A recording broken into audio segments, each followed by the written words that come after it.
ચાલો આપણે ધનુષના ઘરમાં જઈએ. ધનુષભાઈના ઘરમાં અમે ખોડિયાર મંદિર સાગપુર ગયા છીએ. ત્યાં અમારા માતાજીનો મઠ છે. ત્યાં અમારે લાપસી કરવાની હોય છે અને ત્યાં અમારે એના કરની લટ લેવડાવવાની છે. પછી જ અમે એના કર એટલે કે ટકો કરાવી શકીએ, એના વાળ ઉતારી શકીએ. આજે ફક્ત એની લટ લેવડાવવાની છે એટલે કે કર વિધિ કરાવવાની છે.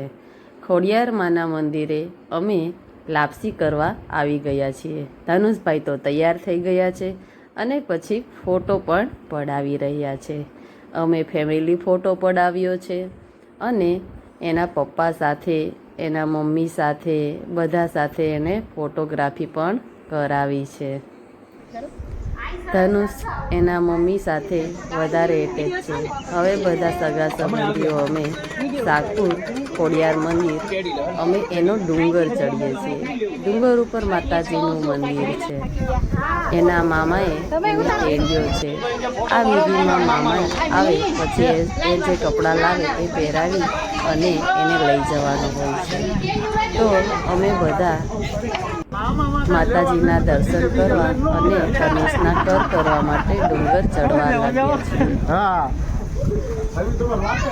રસ્તામાં ખૂબ જ વાતો કરી અને મજા કરી. એની બેન હાર પહેરાવે છે અને ચાંદલો પણ કરી દે છે.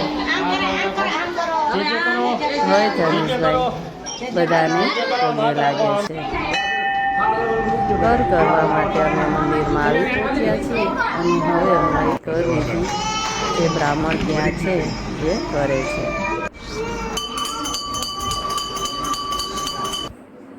કર વિધિ જોવા બદલ આપનો આભાર.